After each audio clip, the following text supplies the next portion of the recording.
मुजफ्फरनगर से इस वक्त की बड़ी खबर सामने आई है, जहां विश्वविद्यालय अनुदान आयोग यानी यूजीसी द्वारा प्रस्तावित नियमों और फैसलों के खिलाफ राष्ट्रपति भवन को संबोधित एक ज्ञापन सौंपा गया है।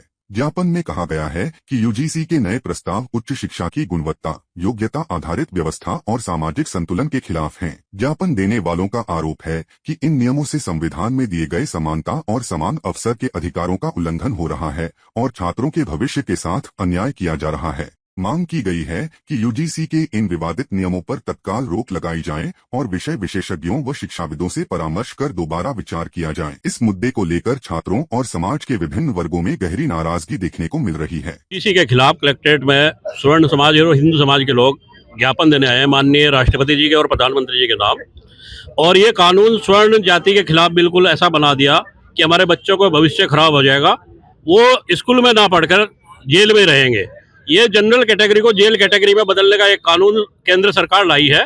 इसके खिलाफ पूरे भारत में आंदोलन चल रहा है और सरकार को समझना चाहिए इस कानून को वापस तो लेना ही पड़ेगा, वो भी किसी भी कीमत पे ले, चाहे कुछ भी ले, क्योंकि आगे चुनाव भी आ रहे हैं। स्वर्ण समाज के वोट से ये सरकार बनती है और किसी के वोट से ये सरकार नहीं बनती। कभी इन्हें गलतफहमी हो तो ये कानून इन्हें वापस लेना पड़ेगा और स्वर्ण समाज की एकता और हिंदू समाज की एकता के आगे इन्हें झुकना पड़ेगा। जय हिंद, जय भारत। देखिए, हमारा मानना है जो इस देश में यूजीसी का जो कानून ये लाया गया है, ये हिंदू समाज को बांटने का कानून है। जब से इस कानून की बात चली है, हिंदू समाज की जातियों में आपस में बहुत भेदभाव की भावना पैदा होने की अंकिसा हो गई है। इसलिए आज हमने हिंदू समाज को एक करने के उद्देश्य से और इस कानून को वापस करने के उद्देश्य से आज हमने इस प्रदर्शन को किया है। हमने आज सिर्फ हिंदू मोर्चा के आह्वान पर इस प्रदर्शन में आज जो है बैकवर्ड के लोग भी है, सवर्ण समाज के लोग भी हैं, जाटव समाज के लोग भी हैं। यहाँ सिर्फ हिंदू महासंघ के अध्यक्ष अखिलेश जाटव जी भी हैं, शिवसेना के राजेश कश्यप जी भी हैं और भी काफी ऐसे लोग हैं। हमारा साफ स्पष्ट मानना है कि जो हमारे हिंदू समाज की एक अनमोल माला है, इसको आप खंडित करने का प्रयास न करें, क्योंकि इस काले कानून के बाद हिंदू समाज की जातियों में आपस में भेदभाव बढ़ेगा। जबकि आजादी के 80 साल के बाद भी अगर आप लोग ऐसा मानते हैं कि इस देश के अंदर जाति के आधार पर कोई पिछड़ापन है तो बहुत शर्मनाक बात है।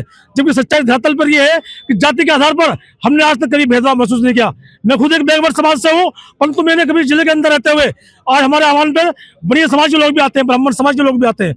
यहाँ तक कि अगर यहाँ पर रविदास यात्रा निकलती है या कोई भी यात्रा निकलती है तो हमारे वैश्य समाज के लोग दान देने से पहले ये नहीं सोचते कि बैकवर्ड का है, दलित समाज के लोग हैं। तो आखिर क्यों ऐसा कानून क्यों इस देश में लाया जा रहा है जो हमारे जातियों को आपस में भेदभाव पैदा करने का प्रयास कर रहे हैं।